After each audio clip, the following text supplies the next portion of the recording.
All right, this is the key for the AP Physics Fall 2013 test number 7. And test number 7, this is the first video, so we'll look at the first set of problems, starting with problem 1. In the figure, you have a box. The box is stationary, and there's an angle theta between the horizontal force F, and it is increased somewhat. The x component of F does what? So we're looking at this component. As you increase this thing, let's say that you increased it all the way here. If you made it here, there would be no component. So as theta increases, goes like that, fx over here goes down, decreases. You can also say that, show that, because you could say fx is equal to the hypotenuse, which is f, times the cosine of theta.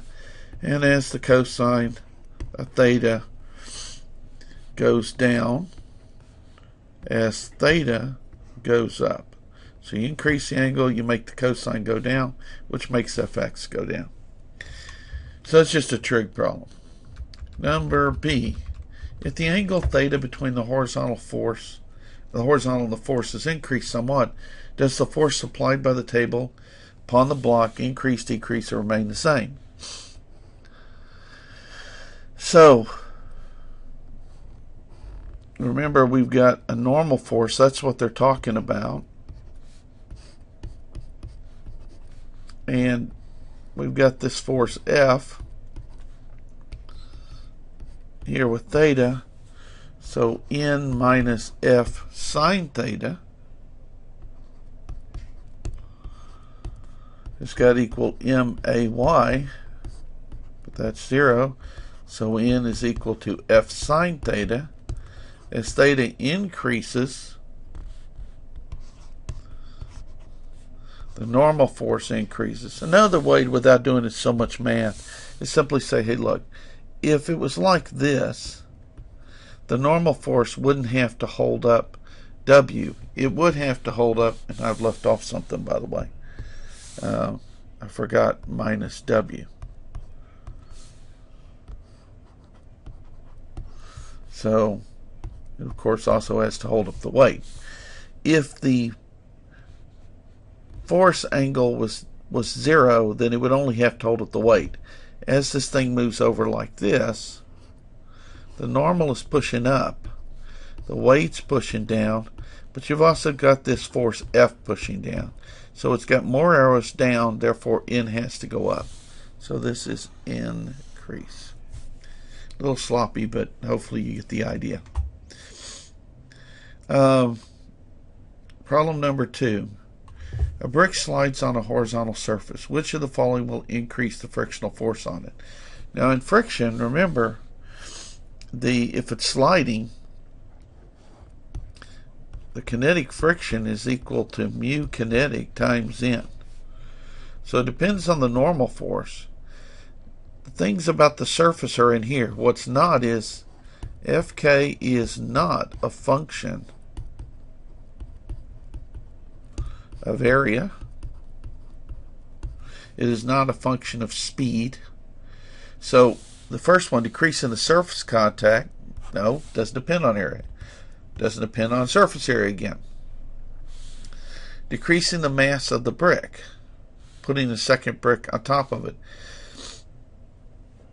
Decreasing the mass of the brick, which of the following will increase? If you decrease the mass of the brick, you're going to decrease the normal force, because right now the normal force is here, the weight is there, the sum of the forces in the y direction is MAY, that's 0, N minus W is 0, so N is equal to the weight is equal to mg if there's just one brick. So if you decrease the mass, the normal is going to go down. If you decrease the normal, the friction is going to go down. So the correct answer is put a second brick on it. Why is that?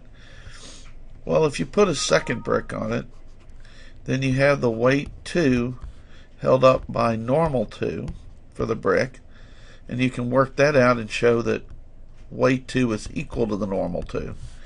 But on the bottom brick, you now have that normal 2 pushing down and the weight pushing down, all of them helping create this normal that creates the friction force.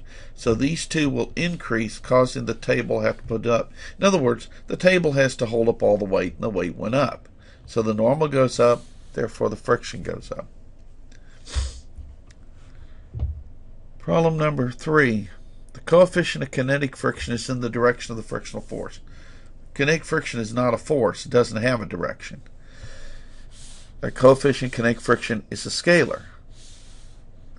So, no.